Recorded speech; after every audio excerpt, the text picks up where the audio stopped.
But like we did that with The Walking Dead, which I think like we didn't respect people that watch The Walking Dead. Good way of putting it. We respect people that watch Succession. Brunch, hit it, boys!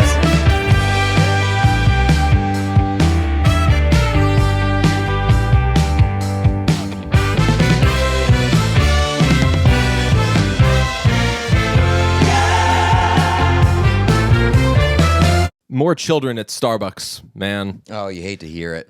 Like 100% children. Walked in, table full of children. Where I normally sit was occupied by children.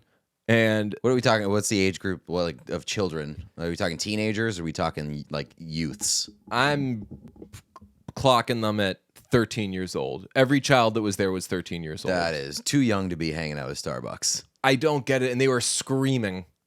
They were. That's what children do. They were seriously. They were like having a birthday party. They were like running around, screaming and throwing shit at each other. I mean, we're going to talk about the Mario movie at the end of this episode. We have a review coming up, but my experience with the Mario movie was, I think, vastly different from yours. I went to a packed theater on a Friday morning. We talk about how much we love morning showings of movies that just don't exist anymore. They did this past Friday when the Mario movie came out because, number one, it was Good Friday. So movie opened up early. And number two, I think it was the opening night or maybe like the third day because I think it maybe opened up on a Wednesday. But it was packed, like literally packed and just jam full of kids. Well-behaved. So, really? Like, kids these days, more well-behaved inside a movie theater than inside a Starbucks. Good amount of kids when I went. I'm sure our Mario review will feature me lamenting how scary it was for these poor children. All these dark, scary scenes with bad guys and everything. And, like, I've like never been scared playing a Mario video game. You ever been playing a Mario video game and you're like, you know what? It's awfully late. I shouldn't be playing at this hour. I'm gonna have nightmares. Can't say that's happened to me. There were a couple of moments in that movie where I was like, if I were like a year or two younger, I would not be. Or maybe even if I had a little more coffee before this, yeah. Or if I took a certain edible or something, my anxiety would be off the charts. What a frightening, just a frightening movie that. Supposedly for children, but not a bad movie. Certainly not as bad as critics think. That will be, you are correct, at the end of this episode. Patreon.com/listen to brunch, where you can find all of our bonus content. You get Affleck Week, you get all our Better Call Saul stuff, you get bonus episodes as we put those up. I'm really fighting with it. I've been making Pete some more playlists recently because he's getting into Elvis, so I see that as an opportunity to force the Beatles on him. I'm making him some small Beatles playlists, trying to put them on the Patreon, and for some reason, Patreon is a child in Starbucks because I can't deal. Very difficult for me to work with. But see how you can work with it by going to patreon.com/listen to brunch and signing up. Give it $5. See if it'll work with you. See if it'll work. Yeah, it's like one of those old arcade machines. You put $5 in and see what happens. This reminds me, we were shooting something with Spike and we were using my green screen, and I was saying like, oh man, it'll be so nice to use this green screen here because it has like a stand and everything. And I was like, we're on the first floor here. I think it's a newer house than my apartment. And I was like, we'll be able to open this thing up without it falling down. And you have the same one. And you were like, yours falls down. And I was like, I got to lean something against it. I'm living in like a crooked ass world. And you were like, I think you're just using it wrong. And then you opened it up and I was like, yeah, it's because it's flat here. I'm living in a crooked ass world. So when I took it home, I was praying. The next time I used it, I was like, please don't work. Because I can't have this be like, I fucked it up and blamed it on the green screen. Next time I used it, thing went right down. Once it crashed into me. Well, I was hit me in the back of the head. It was the sweetest feeling. The hardest that anybody's celebrated from just having completely fucked up floors. Oh, it was the best. It was great. Yeah, do you remember that though? You were like, oh, maybe you're like not using the legs right. I'm like, I'm using the legs right. Yeah, please. Yeah. I mean, I guess I just take it for granted that I have straight floors. I mean, this specific apartment in which I live now is the first time I've encountered that. Like I wasn't using green screens in other ones, but like some apartments, especially old ones, yeah, you're gonna get a little slant. It means that I don't know. Probably means the place is falling down. You're living in a fucking half pipe, dude. Yeah. You haven't seen the episode of were you a How I Met Your Mother guy? No. They didn't realize till after they bought a condo that it was this is true, by the way. Like a lot it's not like a problem, but like some like floors are like a little crooked or whatever. Yeah. But they didn't realize until after, and it just like ruined the place for them. They were so sad. I did not watch How I Met Your Mother. Was never one of those guys. But I am watching a new Jason Segel vehicle What's that? entitled Shrinking on Apple Plus or Apple TV. I always say Apple Plus. Apple TV. It's with him and Harrison Ford. They both play shrinks. And Hong Chau's in it. And Matt Damon? No, that's downsizing. Ah. Yes, that's shrinking, downsizing, two different things. Hong for Chau sure. famously nominated for Best Supporting Actress for that film. That film sucked fucking ass. I really didn't care for that movie. I remember That's- I only watched it because you were like, buddy, you got to see this. I just watched it. Really didn't like it. And I was like, okay. You know me, and anybody who listens to this podcast knows me. My overarching take on cinema, most movies are fine. Yeah. And the bad ones, you're like, oh, that was bad. That's okay. I'll get them next time. Very few times do I come away from a movie being like, fuck that and fuck Hollywood and fuck all this shit. Fuck everything that this is about.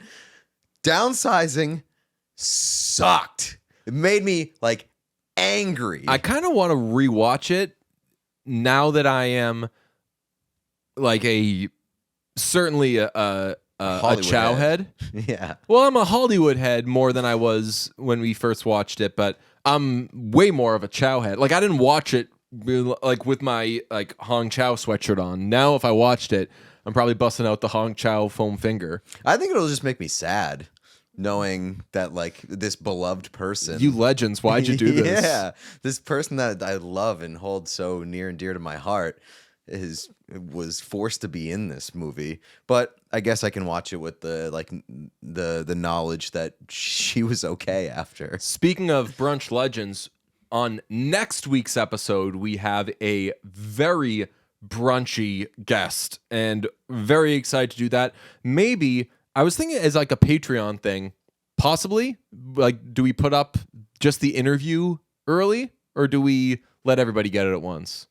I don't know. We can discuss. We'll discuss it. We'll get you some stuff on the Patreon though, just to wet your beak a little bit. Patreon.com/ It did listen to just click brunch. in my head that What? wasn't Hong Chow in How I Met Your Mother too? Yes, I was going to say. So there was like a lot of overlap. I was going to say there. big Hong Chow episode, but Yeah. I don't know which episode of brunch the last year and a half hasn't been a Yeah, big Hong it's Chow true. episode.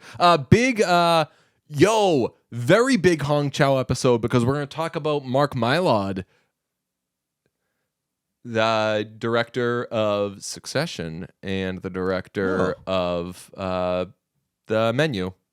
Oh, I didn't know. I bet a lot of things are clicking in your head right now that you're like, of course The Menu was made by a Succession guy. Yeah, that does make a lot of sense. I like rarely ever pay attention to who directs TV shows. But I didn't realize that he was. Did he direct this latest episode of Succession? Okay. I associate Mark Mylod more with Succession than I do the creator of Succession. I already forget the guy's name. What's his name? Jason something? He's like a great British guy, but I'm pretty sure, I could be wrong. He made it. He oversees it. He comes up with the ideas and everything, but they're like, He's the showrunner. Mark Mylod, want to get in here? I know that he directed this past one because I've seen quotes from him about it. And F it, let's just jump right into it. Massive episode of Succession. This will contain spoilers, of course. Yes. And I really do feel I have friends who are Monday Succession watchers. And if you're a longtime listener of Brunch, you know our tune. I don't know if your tune has changed. Yeah. My tune is definitely changed. I don't have the sense of humor about spoiling things that I once did. I used to think it was really funny, and we used to come up with creative ways to be like assholes and spoil stuff.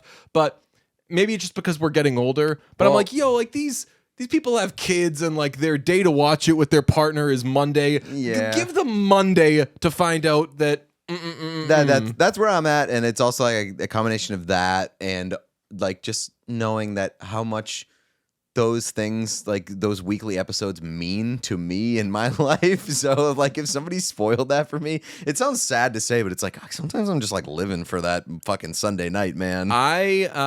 The series finale of Succession last year, Pete famously going through a very tough time. God, yeah. I didn't watch Succession, but all my friends were talking about like Succession finale tonight, Succession finale, and I didn't know if I was gonna like, if like you wanted it or not. But I was like, hey, like, you watching Succession tonight? And you were like, yeah, sure. Come by if you want. Don't care. Life is meaningless. And I watched the Succession finale, and I was like, I had no idea what was going on. Yeah, because you didn't watch it at that point. Yeah. And but I did distinctly remember, contains spoilers, at the end, a character, I'm trying to spoil it lightly, a character saying like, fuck off to everybody and storming out. And I was like, I bet that was huge. I bet that was like very, very big. And then another character looked at another character, and I was like, that character betrayed that character maybe? And I knew that stuff happened, but it didn't make sense to me. So when I watched Succession all the way through,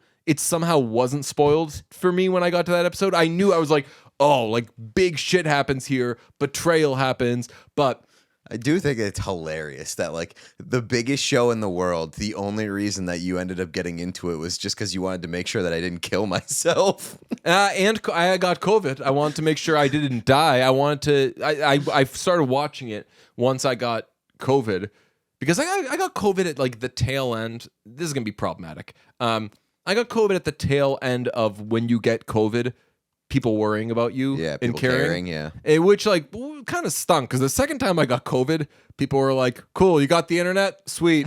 Stay the fuck out of my life. But when I first got COVID, people were like, fuck, man, that sucks. And obviously now when people get COVID, like I hope that everybody's taking care of them properly. But there's no alarms or like panic that sets in with COVID now. But I do remember distinctively thinking like, what am I going to do? Like, what am I gonna? And I remember I tried to watch a movie that was nominated for an Oscar. I tried to watch a movie called Belfast, not Belfast. What's it called?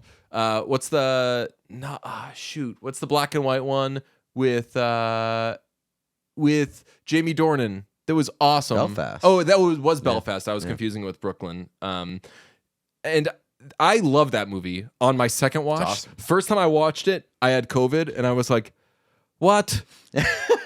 That's the worst. I don't know. I just want to go back to sleep. And it's like, you can go to sleep. Yeah, I wonder how many pieces of pop culture have been afflicted by like just the my own mindset, not being in the mood. Yeah, Ricky Bobby. When I saw that movie, what's it called, Talladega Nights? Mm-hmm. I had a fever that was like getting worse as the movie was going on, and I was like, I hate all of you. Shut the fuck up and end this movie. Terrible. I do remember you hated Avatar because you watched it with your allergies. Yes, it was an outdoor screening, and I was just dying. Yeah, man. Yeah, that does happen sometimes. But how do we get on this? We were talking about Mark Mylod. Who we were talking about how you got into Succession. Yeah. But Succession took for me when I was doing that, and I kept texting my friends. I was like, when do I get to the part where Kieran Culkin makes the face? And they were like, you'll know. And I was like, I don't know, because he's sending dick pics every episode, and it hasn't happened yet. Anyway. Worth the wait. This episode of Succession, and you are right that it means too much to people. We were talking about like our Succession routines last week. Yeah, I just don't think like we use spoilers as like a way of like shit posting in a way back in the day, and like we were assholes about titling our episodes even. But like we did that with The Walking Dead, which I think like we didn't respect people that watch The Walking Dead. Good way of putting it. We respect people that watch Succession, and the spoiler behavior with Succession this past week was insane from mainstream accounts. I texted There's you. always going to be assholes on Twitter that are like, "Whoa, can you believe it?" And like for a lot of that stuff, I think it's kind of okay. Like if you want to talk about Succession or whatever, and like that's your outlet to do it, as long as you're like not tagging people and like spoiling in other people's mentions. You know what it is? Stuff. It's a child in Starbucks. Like, you have to live life as though there are going to be children in Starbucks and stuff. You're going to bump into that. And if you're a child that's in Starbucks, like, you're fine to do your child thing, but really know that you're a child in Starbucks and don't fuck it up for everybody else. It's too like, bad. If you know that you need to take a nap, you're not going to go to like a train station and then yell at everybody for making noise around you. So like if you're trying to avoid spoilers on a night where you know that like that this is like a big episode of Succession or Succession's on right now, just stay off Twitter. Like you have to blame yourself and take some accountability for seeing spoilers. But when it comes to like a mainstream account tweeting out like just very clear spoilers. Time Magazine, their tweet was horrible. Yeah. I responded to Time Magazine and was like, with like a song and dance, like explaining why, like, hey, shame on you. Yeah, and then the LA Times posted an obituary, which like that like is, I think, a little bit more acceptable, but still give it some time to breathe. Do that Tuesday. Yeah, Don't right. do that on Yeah. Monday. My friend Rich, who famously is just a real one. My friends and I are good about that sort of shit. He put in our group text because we do have some people in our friend group who watch on Monday, and he was like, "Great episode of Succession, everybody. Stay off Twitter if you haven't seen it." And one of my friends was like, "Haha, for real?" And he was like, your best bet is staying off Twitter right now. But I don't know, people mindlessly will go on Twitter and like they'll forget, and then they'll go up and they'll see Time Magazine just absolutely giving it away. That frustrated me. As for the episode itself, by the time we talked about it, I had seen some best episode of television ever talk, so I was already pushing back against it, and I spent a lot of late Sunday evening raining on the parade, and I've since been able to reset and just be like, what did I think of it? I loved it. It was great. I thought it was great they did it. Is it my favorite episode of television? Not by a long shot. Is it my favorite episode of Succession? Not by a long shot. But holy smokes, I love how they did it, and we'll get into how they did it, but I thought it was really well done. Yeah, I agree. But before we get into that, just want to talk about Babbel real quick. Yeah. For most of us, learning a second language in high school or college wasn't exactly a high point of our academic careers. I know that I took Spanish for a handful of years, and boy, was I bad at it. And boy, did I not retain anything. I retained a little bit. Even when you took it for 5 years? I don't even know what You that don't means. know. Yeah, because I have not jumped back into Babbel. But Babbel is a language learning app that has sold more than 10 million subscriptions. It's addictively fun and easy way to learn a new language. Whether you'll be traveling abroad, connecting in a deeper way with family, or you just have some free time, maybe you've got COVID and you're looking for stuff to do, Babbel teaches bite-sized language lessons that you'll actually use in the real world. I have famously addressed my desire to learn the language of French so that I can talk to more hockey players and be more of a useful commodity in the hockey world. I'm very lazy, so I haven't yet got on that, but if I do dive into French, I'm going to be using Babbel because Babbel's 15-minute lessons make it the perfect way to learn a new language on the go and conveniently. Babbel's expertly crafted lessons are built around real life, so you learn how to have practical conversations about travel, relationships, business, and other stuff that actually matters to you as an adult. Other language learning apps use AI for their lesson plans, but Babbel lessons were created by over 100 real language experts. Their teaching method has been scientifically proven to be effective, so with Babbel you can choose from 14 different languages, including Spanish, French, Italian, and German. Their speech recognition technology helps you improve your pronunciation and accent to sound more authentic. There are so many ways to learn with Babbel. In addition to lessons, you can access podcasts, podcasts, games, videos, stories, and even live classes. Plus, it comes with a 20-day money-back guarantee. So start your new language learning journey today with Babbel. Right now, when you purchase a 3-month Babbel subscription, you'll get an additional 3 months for free. That's 6 months for the price of 3. Just go to Babbel.com and use promo code BRUNCH. That's BABBEL.com, code BRUNCH. Yes, Can I quickly say before, if you learn French, I will be Pam when she goes to Phyllis's wedding and sees all the shit that like she wanted to do. Every year I told myself at the end of every season, I'm taking French this off season. And then it would turn into like, who's going to be the 19th pick in the NHL draft? And I'd be like, well, this is way more important. I can't learn French now, but we'll talk about it maybe on this episode. We're going to do some hockey stuff at some point. We've got some hockey stuff coming up. Maybe we'll learn French together one day. There was literally the wheel spinning in my brain where it was, if we were to do just like segments where we both tried to learn French. Well, we learned French off air, and then come to the hockey stuff that we're doing, and we just try to do full segments in French. Yes, it'd be very funny. I told you, I live tweeted a game in French, and probably wasn't the best, but I don't know. Let's get there, and like every now and then do the thing, because it was inspired by like the Canadians' Twitter account. Half the tweets are in English, half the tweets are in French.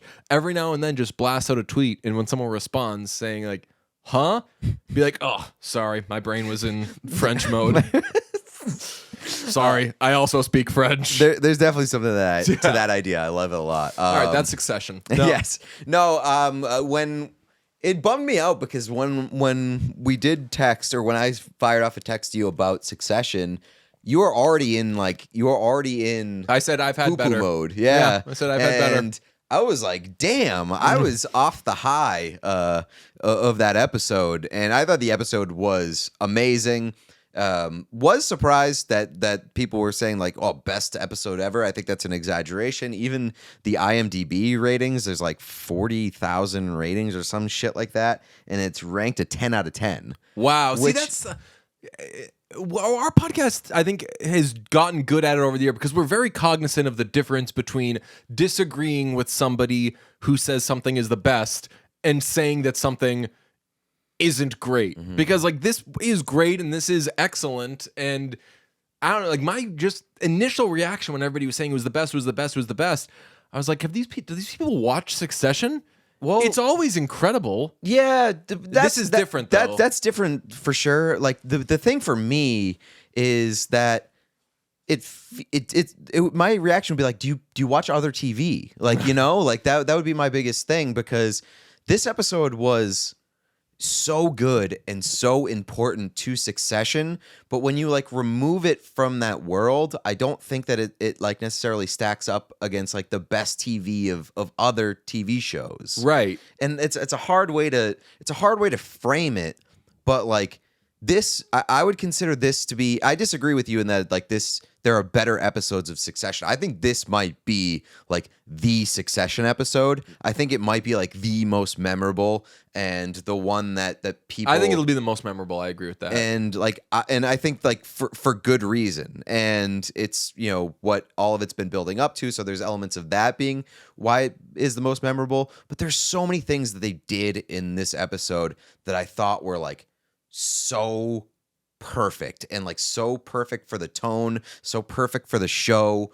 Like, I thought this was a near perfect episode for the show, but not in general, if that makes sense. I thought it was I thought it was extremely well executed. And as far as the show goes, I think it gives people a peek of stuff that they probably wanted to see but never thought about, like having to see Roman be emotional. I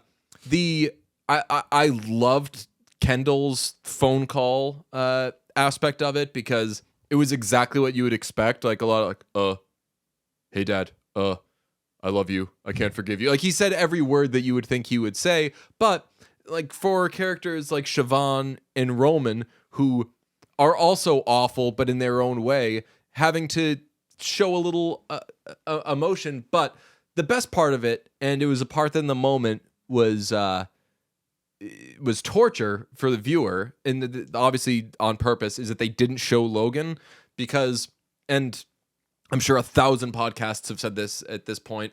Mark Mylod has said it. Not showing Logan is to give you the experience of somebody dying. Yeah. Because you're rarely there when it happens. You get the call and you have the same questions that we were experiencing in real time, which is like, is somebody fucking with them? Yeah. And this is where it really gets to Succession. And I haven't heard people make this point, so I'm a little proud of it.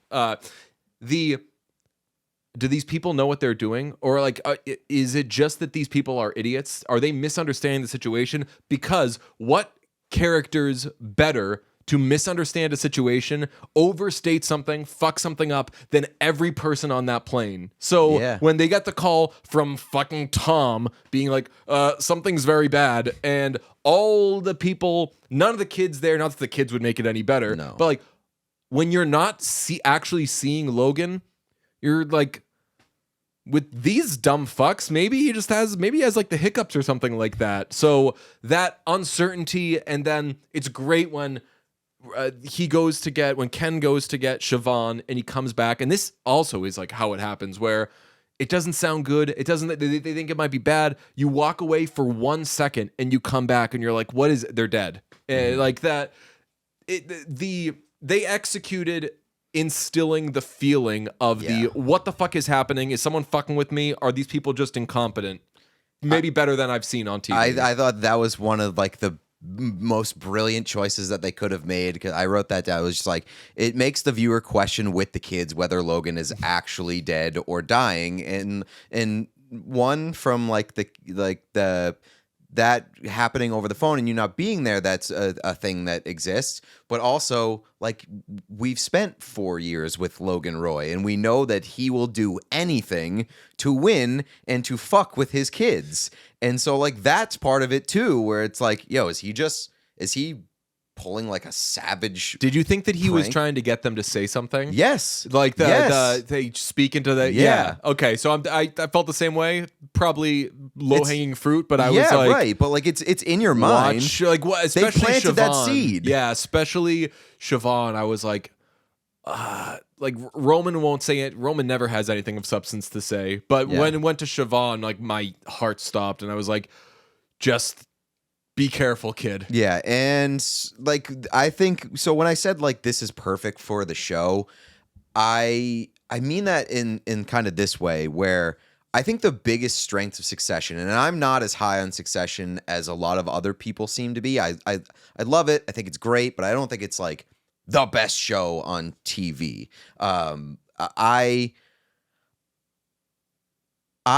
thing that it does the best is that it paints pictures of these characters that are both like simultaneously very cartoonish, but also quite real. And they find an awesome meeting point for that. And that was never more on display than in this episode, because like they did have some of those cartoonish reactions to like Kendall and even Roman being like kind of an asshole about his dad dying, like that stuff. But like as somebody who experienced like the very sudden news of like their parents maybe dying over the phone last year, a lot of the reactions that were had in that moment were like relatable and like painfully uncomfortable and just like so on the nose for like a real life human being. And so I thought like that aspect of it was like fucking so well done, and I was so uncomfortable the whole time and so tense, but like in the best way possible, because given the circumstances. And so what a perfect quote unquote sign off from his children, where assuming he was gone while the phone call stuff was happening, the last contact made with any of his children is the one kid who always will still take the shit and will always come around asking him, pardon my French, Babbel, are you a cunt? Like and not that if he were okay that Roman would be all mad at him, and it would be this like long drawn out thing that he would have with Kendall. But like, it is poetic that the last thing with any of his kids is the one kid being like, the one kid that always sides with him being like, dude, this shit you do is not cool. Because everybody else has told him it a million times, but Roman's always there. And I'm so glad that it was messy. Like the end was like messy and chaotic. Because when the camera followed Kendall out to, I rewatched it, and it was like comical how sloppy they tried to make it when I think it's when Kendall's on the phone and he's trying to organize a conference call. The camera is like handheld and like wobbling around, but also like punching in and stuff. So it really is just like as, for lack of a better term, chaotic as can be. Yeah, and I don't think it would have hit as hard and as real and raw if like he was on a deathbed in a hospital or whatever, and they all got to like say their niceties and kiss up and make nice, because that's just like not their relationship, and it just would have felt. I think it would have felt too clean and too nice. Yeah, and this show is not nice. Is Yeah. not about being nice. What is cool though is I think Kendall would say the same thing.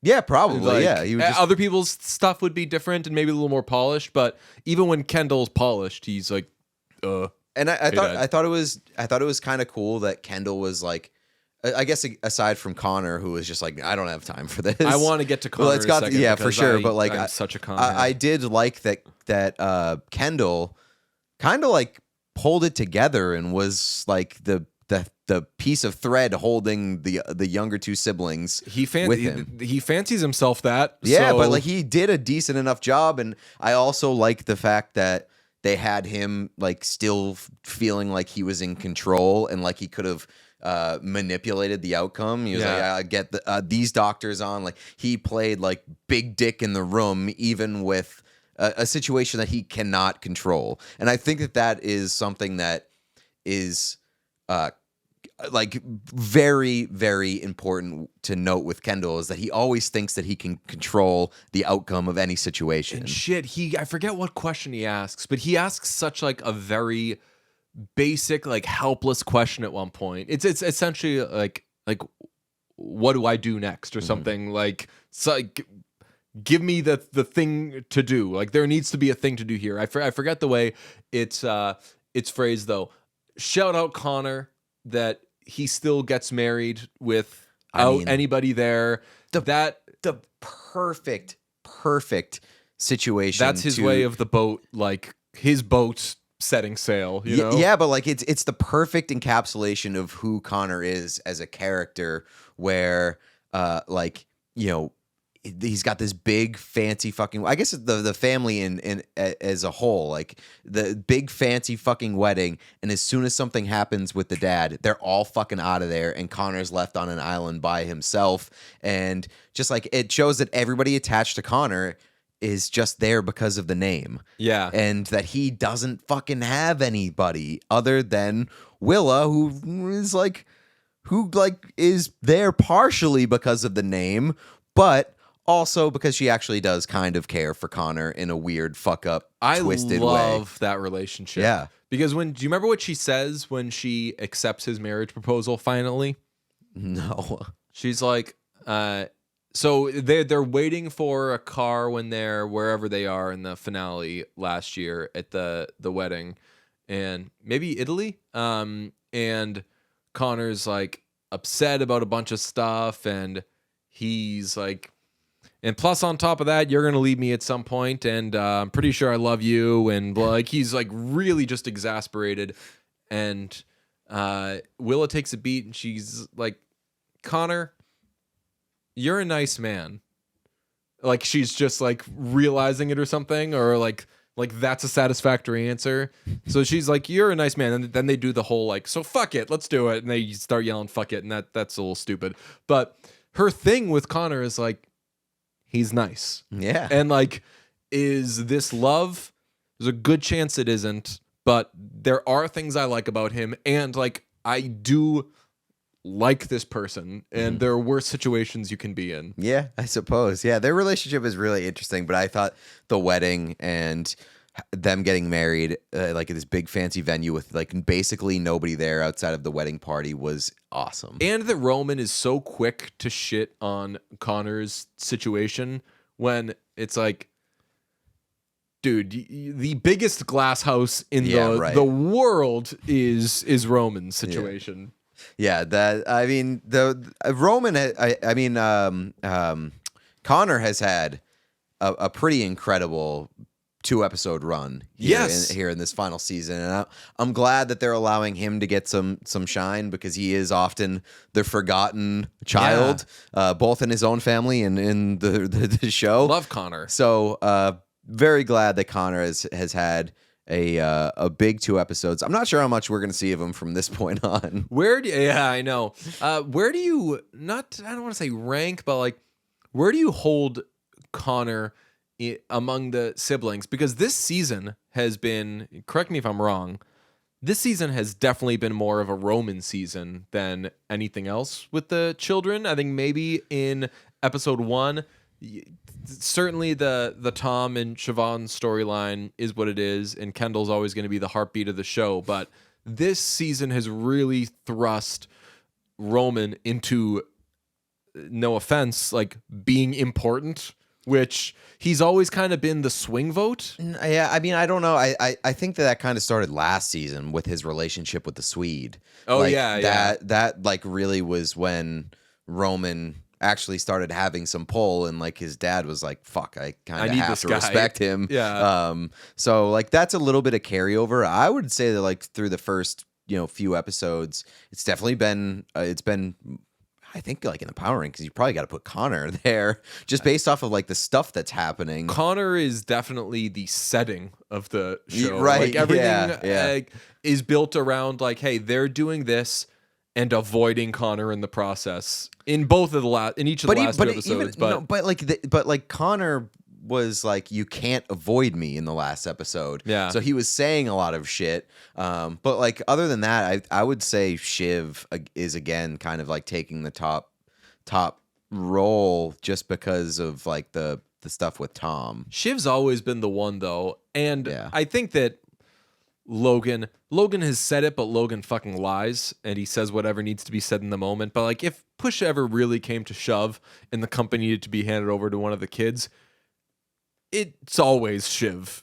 Even though like Shiv doesn't have the experience and everything, but she's the closest thing, and she's not an adult, but she's the closest thing to an adult that family has. Yeah, so the question is now, like, where do we go from here? And like, they fight for the scraps, baby. You're kind of back to fucking square one here, and like, I'm glad that they did they pulled this move mid-season rather than in the finale because, like, I feel like we're kind of owed the actual succession because that's what the whole show is built on, and to leave that up for interpretation like in a finale, I think would be kind of cheap. I like that they're going to spend the remaining runway that they have on presumably settling this thing and seeing how it goes with Logan actually out of the picture, and that's going to be chaotic. And I think one of the seeds that they planted too in this episode was like, hey, who leaked the news? Yeah. And so like we don't know. There are plenty of options as to like where that could have come from. But like I it's pretty safe to assume things are gonna get messy and chaotic, and there's gonna be a lot of infighting and disagreements. And I think that's when Succession's at its best. So I was a little bit exhausted that they were kind of circling the same, the same situation again. With I think dad heard battling that too. the kids. So like I'm glad that it's going to happen in sort of a different frame over the final episodes. If they're doing betting odds on who leaked the news, the heavy favorite has to be Greg by accident. Yes. Probably. Yeah, Greg If by it's- accident to the person who that he did- was trying to hit on. Yeah. He was talking to a journalist. Yeah. But just in general, if something really bad happens, whose fault is it? He can't Greg keep his by composure. accident Yes. is the number one candidate for anything. Like, if it's like, hey, how did Logan die? And I didn't see the episode, I'd be like, Greg by accident. Yeah. I don't know what he did, but somehow. And the secondary would be Tom by accident. Yes, Yeah. So God the bless those disgusting two. brothers, in their final act, kill Logan. Love the disgusting brothers. We I'd said before we have some hockey stuff coming up. Next week, hockey playoffs start. Correct? Pete does, if you follow him on Instagram or anything, he does these hockey videos for Bally, and it's always him and somebody else. And as part of hashtag DJ only takes jobs that he wants to do, I'm gonna be one of those people. Yeah, I'm very excited about it. We're going to be doing some little bite-sized playoff content. This is payback for Sunday Skate, I'm realizing. Yeah, it's kind of full circle. Yeah. You won't have to get up at 6 a.m. on a Sunday, so Love it. You're welcome. But yeah, we're gonna be covering. We won't be covering every day of the playoffs. I'll be covering every day of the playoffs with these short little videos. DJ will be one of the people that I'm working with. It should be plenty of fun. I think that this is going to be the start of our. We've lightly dipped our toes into the hockey waters. More hockey stuff is coming, and I'm sure that we've said that at points in the past. But that's because it's been worked on, or been in the process of being worked on for years. Right. Meetings and whatnot, and also kind of doing hashtag DJ and Pete only doing jobs we want sort of thing, where we clearly haven't done a big hockey thing yet, and we've waited for everything to be perfect, and everything is going to be perfect at some point relatively soon. It's coming together. We're nearing the finish line. So, without getting into too many details and shooting our wad here, we're planning a big hockey thing, and it won't come until after this season. But we are tantalizingly close to having it be a real thing through a real supportive channel, and we are very excited about it, very ready to get going, because we both love hockey, and it's something that we've wanted to do together for a long time, since Sunday Skate, basically. But again, like DJ said, we kind of wanted it to be the perfect thing, and feel like we're there. We found it. We've identified it, and we've started pitching it, and we are getting quite close to actually being able to do it. Quite excited about that. But in the meantime, this will be a great opportunity for us to just enjoy the playoffs and do the weird shit that we do together. Oh yeah, absolutely. And the best part, by the way, of putting something together is meetings. Let me tell you, I disagree. I love jumping in a meeting, and the cool thing about meetings, if you're you guys have 5 minutes to make something look cool. I love that challenge. I love, especially if somebody doesn't know me, because I get that just met Dylan energy sort of thing. It's great. It's oh, this person doesn't know anything yet. I can't I'm not ruined to them yet. This is a blank Watch canvas. This. Yeah, watch me paint, dude. I not to brag, and Brunch Out of Context is gonna tweet this. I fucking crush a blank canvas. That's my fucking wheelhouse. It's once the canvas has existed for a while that things go awry. Yeah. But give me a blank canvas. Oh my god, I make that thing sing. My favorite parts of the meetings so far have been just how often I'm complimented, because it's been very complimentary to me. All the meetings that we've sat down and you've been he is the guy when it comes to hockey, and you're not to blow smoke, blah, blah. And I'm just sitting there with smoke being absolutely shoved in my face and loving every second of it. My agent is also there, who's he is the best. And I'm it's almost right. I pay this guy. Yeah. No, it's all right, though. And as far as hockey's concerned, our powers do, and again, we've not totally put them together, but the things that we each bring to the table do complement each other very well. So once this thing is out in the world, which it will be out in the world, It's going to be great, and anybody who likes brunch is going to love it. But it's baseball season, so let's keep our eyes on the prize. We got 2 baseball games we're going to next week. Well, we do, and they are 2 big ones. At least I might go to more next week. Next week, I think, is my hashtag take a break, Justin, And week. just, you're taking a break at the ballpark. And I'm just going to go to the ballpark all the time, although the Celtics playoffs start, so I might head to a Celtics game, too. Yeah, 2 afternoon games for the old Boston Red Sox next week. And the Father John Misty concert. Oh, my God, I forgot about that, too. The Patriots Day game, I'm very excited about that. Been going to that for the past 1 or 2 years. But like that's a thing that I'm going to do every year now. And very excited about that. We got some new outfits. We made some Masataka Yoshida t-shirts that you can buy if you want to go buy them. They're at PeteBlackburn.com. Yes. And it's in the merch section there. I put them in Pete's store in case we got in trouble for them. Perfect. Yeah, they are Masa shirts with the NASA font, and he's just launching baseballs into outer space. It's the best shirt ever. It is a great shirt. Like they arrived, and I looked at them, and I was like, damn. You said you're wearing that on Patriots Day? Yes. Okay, so I'm gonna wear I got the City Connect jersey. Nice. And I'm gonna wear that on Patriots Day, and then I will wear my Masa shirt on Thursday. Maybe I'll wear my other Masa shirt because I made it in multiple colors. But Thursday I could go Manny Ramirez, I could go Carlton Fisk. Got options. Might get something new for it. Well, we're not going to the game together on Thursday. Patreon.com/listentobrunch. We're not going to the game together on Thursday, so you can kind of wear whatever you want. We are going to the game together on Thursday. I meant on Monday. Yeah. So you can wear whatever you want on Monday. But if we both wear Masa shirts, no, it'll be great. Not even a bad thing. No, it'll be great. They're Yeah. ours. We each got a new Red Sox hat for this year. Didn't even coordinate it or consult.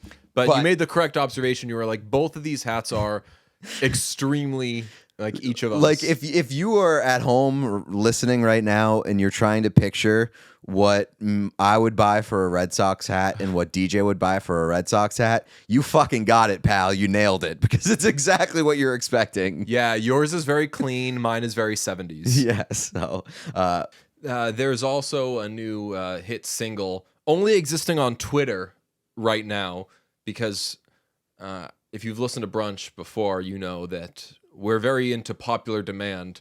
So I have a baseball song that I put on just Twitter. It's called Baseball Manager, and it's just your classic ballpark fare. And they made a lyric video using Premiere. Pete's in it. Miles shot it.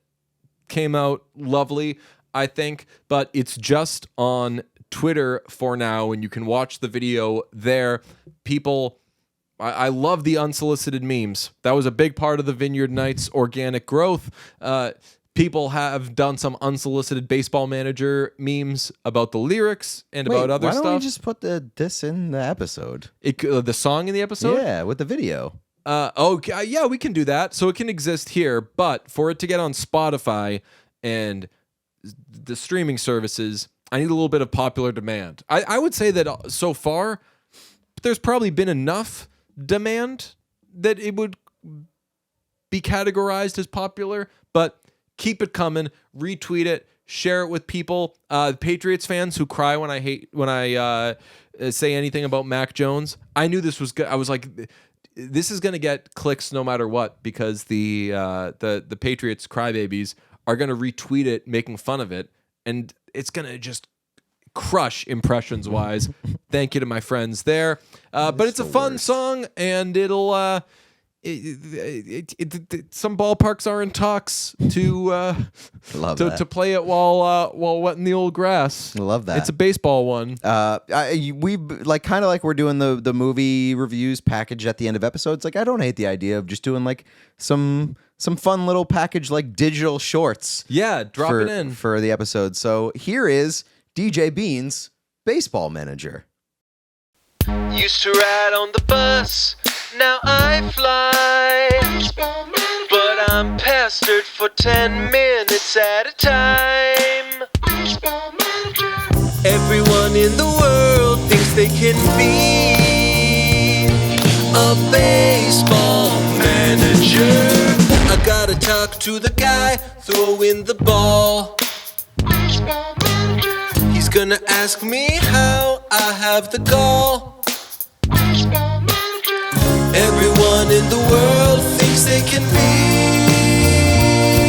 a baseball manager. It's fun and games until you're mad at the man with distinctive posture, crossing his arms. But I mean, no one knows how. Damn Skippy, I'm the skipper, the lineup picker. A call from me 300 feet gets a brand new pitcher.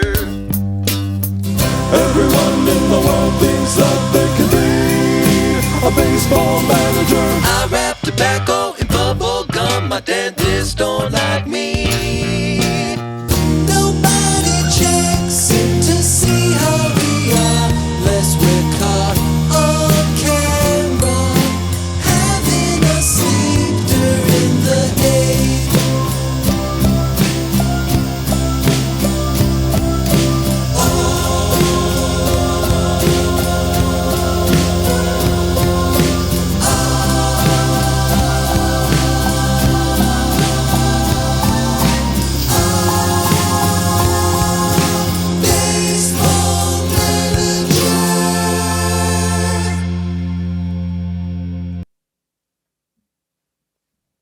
Good. Good. What a time! What a time it was filming that. By the way, Yeah. a lot of time out on the old dirt and grass. Frantically threw that one together. Came up with everything except the lyrics of the beginning of the song. Where that was the last part that I was able to do. And when I sent it to some music friends, they were like, "Nice. So you're gonna like blow this thing out and get so and so to play on it and do that?" And I was like, "No. If I take one more day with this."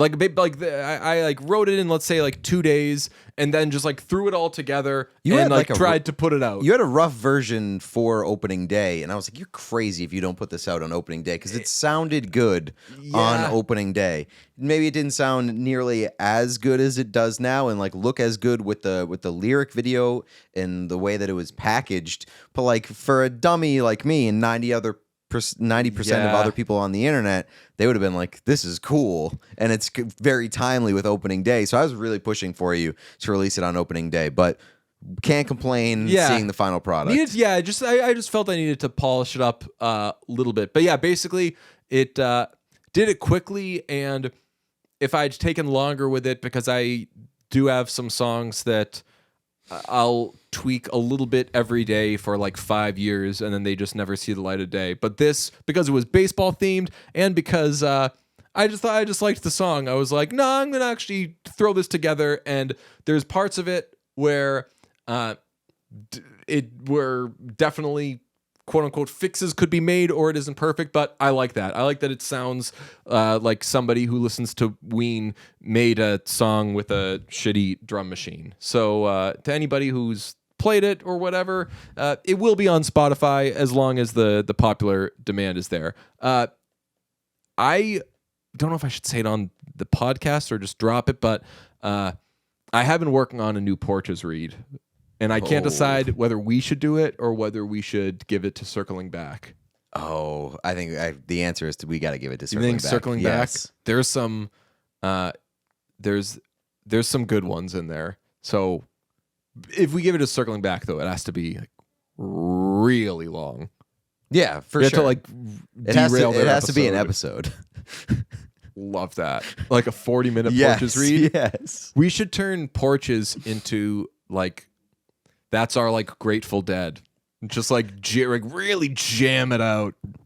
I mean, Brunch was sick the other day. They did a 31-minute Porches. it has been a while since we've gotten like really weird, like really uncomfortably weird. Yeah. I stumbled across the shitty NHL preview that we did a couple years ago last night, like just a clip of it, and I was like, holy fuck, this is so much more unhinged than I remember. But it was hilarious and so stupid, and I wouldn't hate getting back to that level of weirdness for like a one-off. All right, I have to look at my schedule, but sometime soon I will do double gummy and fill out the Porches read. But there's already some fucking stupid shit in there right now. I just have a Word document. So stay tuned for that. Stay tuned for a very cool guest on next week's brunch, somebody that we've talked about very recently and is quite relevant. In the meantime, here is our Super Mario Brothers movie review.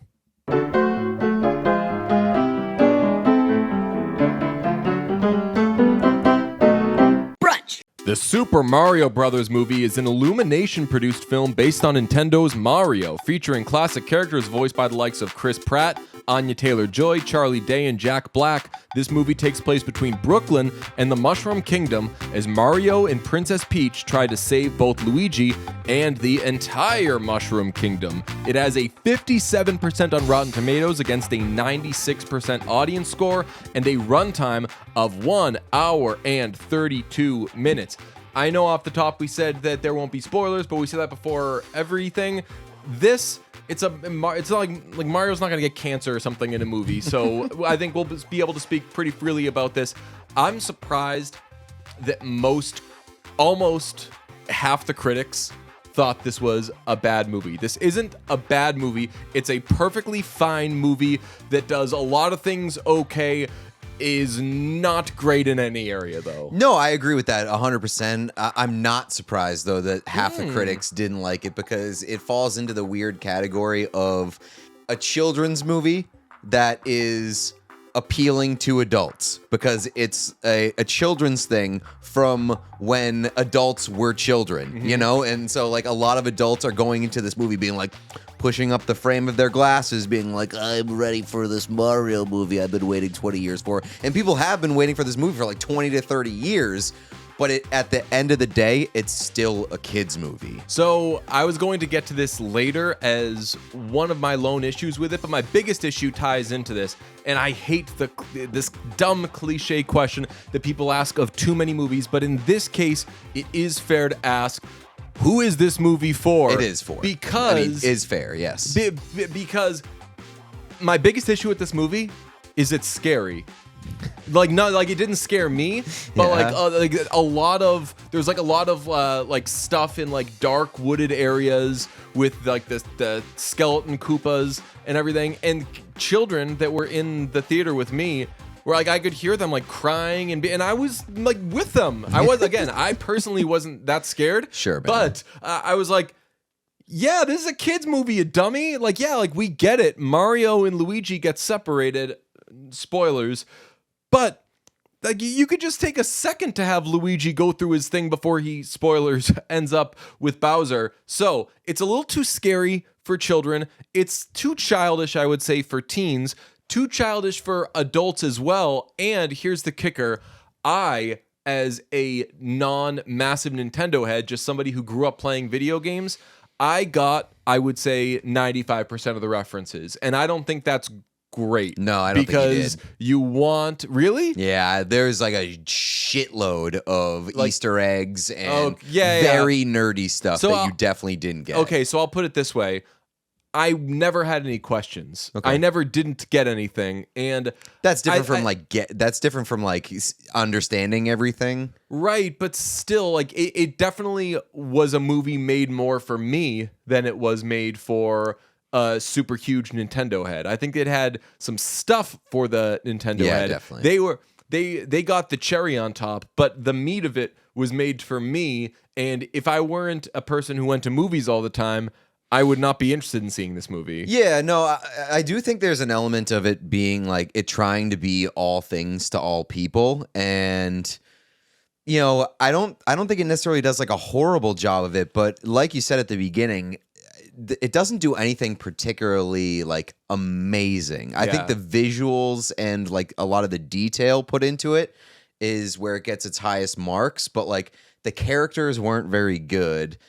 Just aside from like, oh, cool, like I recognize this thing. Like there's not really a lot of depth to any of these characters. No, and the story was lame. And the story was lame. Yeah, like those are my two big knocks, my two biggest complaints.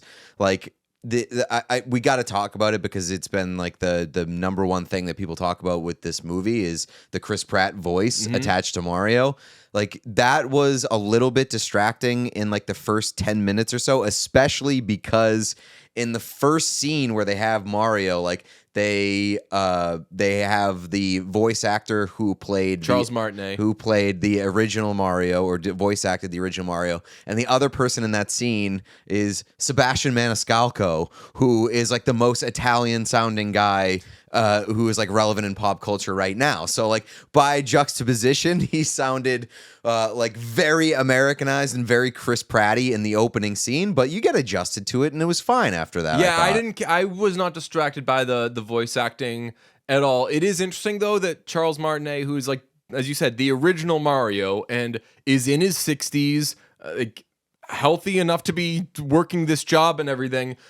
They could have obviously, and Charles Martinet voices everybody. He's Luigi, he's Wario, so they could have used him. Does multiple roles in this movie. He plays the guy at the pizza shop and Mario's and then dad. Like a guy, like one of the locals in Brooklyn. So they could have done that, but it's a Hollywood movie. You knew they weren't going to. So once you get past that, are there other people that you would rather have than Chris Pratt? Sure, but to your point, it's not distracting for much longer than a minute or two. I was really I was a little distracted by Anya Taylor-Joy as Peach because, and again, all these characters have such cartoony voices. Like the only one that really I never said like, "Huh, that's a little out of place," was Toad, because they for sure pitch up Keegan-Michael Key's voice like crazy, so they make him sound like Toad, but.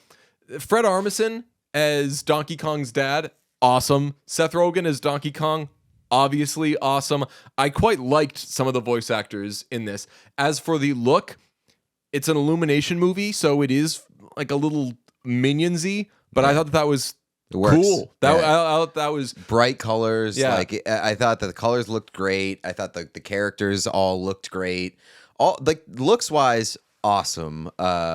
Glad you brought up Anya Taylor-Joy. I thought that she was like kind of more distracting than Mario. It just like in terms of sounding like very human. Yeah, like a person. But like a person, which is I guess is a weird criticism because Peach is legitimately a human. But it was weird. It was like felt like she was actually acting rather than voice acting. I thought I noticed a couple times that this movie just like DGAF, which is funny for possibly a kids movie. Like there are a few scenes, Bowser stuff, Woods stuff that is like generally frightening. And also, I believe Peach at some point calls somebody a psycho, which is like Bowser, I'm assuming. Maybe, but that's like high on the list of current words that are being like phased out. And if you're making a movie and you're looking ahead, really? I'm definitely not using psycho. I'm definitely not phasing out psycho. Yeah, but you know that it's that like it gets pushback when you say it. Really? Yeah. You like so psycho, spaz, stuff like that Spaz, gets like I big understand, pushback now. Yeah, not psycho in my experience. I mean, it's a long story, but it is. And I think that if you're making a movie right now, you probably do keep a list of, all right, like what will we get crap for in a couple years? So I did find it funny that was in there. I wasn't obviously like hurt by that word, but I was like, it is funny that this is a kid's movie that's just like kind of blowing through stop signs. And like this movie does have like a little bit, like a few cultural undertones. Like they shift Peach outside of the damsel in distress role, which I know that a lot of people have been talking about. I didn't find that like as like a negative whatsoever. I just thought that Peach's character wasn't great. Yeah. Like didn't really do much of value even though she wasn't a damsel in distress. Yeah. Same thing with Luigi. Like Luigi was fucking useless in this movie. Yeah, that was an issue I had because even in the beginning, everything is like Mario's looking out for Luigi. Mario's picking up after Luigi. And I was like, yo, these people know that we all think Luigi's cooler than Mario. Like we all pick Luigi when we're playing Mario Party or whatever. So I don't know if like Mario produced this movie or something, but I'm like, you're kind of telling the story a little differently. Outside of the Peach stuff, like Bowser's like a lot of incel energy in this. Yeah. So like it did feel like the movie did have like cultural commentary or like undertones to the story, even though the story wasn't that interesting. I also thought that the family aspect of the Mario story, like not just Luigi, but like the entire family, that felt like kind of forced to me, and it wasn't that interesting. Yeah, but I do like the tie-in. I don't know a ton about Mario, but just like from growing up playing and stuff, when Charles Martinet auditioned for Mario, he didn't have an audition, and he just crashed it as they were closing up shop for the auditions. And he was like, hey, can I read for this? And they were like, yeah, sure. It's a video game. Go. And he was like, what should the character be like? And they were like, pretend you're an Italian plumber from Brooklyn. So he was like going to do like a super Brooklyn-y thing, but then he was like, if it's a kid's video game. So then he did this like really soft, like, hi, I'm come to fix the pipes. You want to make pizza, sort of thing. So I like that, like they built so much of it around that, like he just wants to be a plumber in Brooklyn. If there's one thing that I could say about the story, it is very good at illuminating how ridiculous the plot of Mario is. Yeah. Where it is like an Italian plumber who lives in Brooklyn and then just gets sucked into like this fucking bizarre world. It's something that, like you don't really think about too much. It's just somebody who plays video games mindlessly and just jumps into that world. So like to have the quote unquote origin story of how that like starts is very funny. All right, what do you see as the positives of this movie? I'd put easy to follow. Mm-hmm. It's not up its own ass. No, it's this not. movie, and this could be if it wanted to. It could be all up its own ass. It is not up its own ass in my estimation. I agree. I also think the runtime is a positive, especially when you're making a movie for kids. An hour and a half, and it's a fun hour and a half. Good way of putting it. The movie is fun, and where it might fall into some weaknesses, which we'll get to in a second, I think it's made up for in the fact that it's a fun ride, it's enjoyable, and like all the visuals are awesome. Those are my pros. The Diddy Kong Racing stuff. Yeah.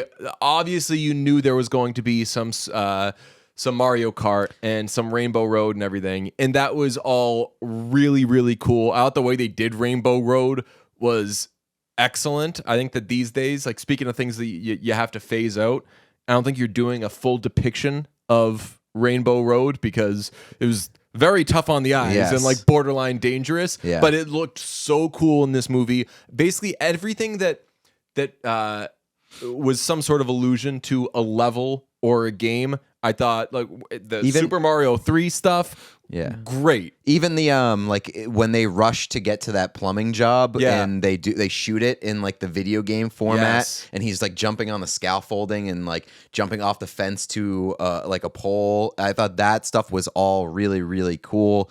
I also did appreciate that the Diddy Kong Racing stuff came before the Mario Kart racing stuff, which is a nice little, I think, like homage a little bit. I thought that was very cool. Also the commercial at the very beginning was amazing, an amazing nod to the TV show from the 90s.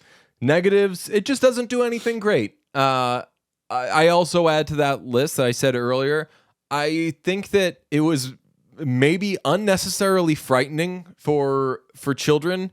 You really, I feel, went out of its way at some point to be like, oh, like, You're in my house now, and I'm like, yeah, I know. They said like 2 seconds ago they're lost. Okay. What did you think about the existential cute little ghost that was trapped in jail? That was like one of my favorite parts of the movie, even though that stuff was kind of dark. It was like weird, but I was okay with that. Yeah, I would say like a lack of character depth and story, intrigue was my two biggest detractors. Letterboxd, where do you go? 3.5 out of 5 for me. I debated like 3, but I think that takes away too much of the credit of it being fun. So 3.5 out of 5. I'll give it a solid 3 out of 5. That's Super Mario Brothers movie. Sorry about the spoilers.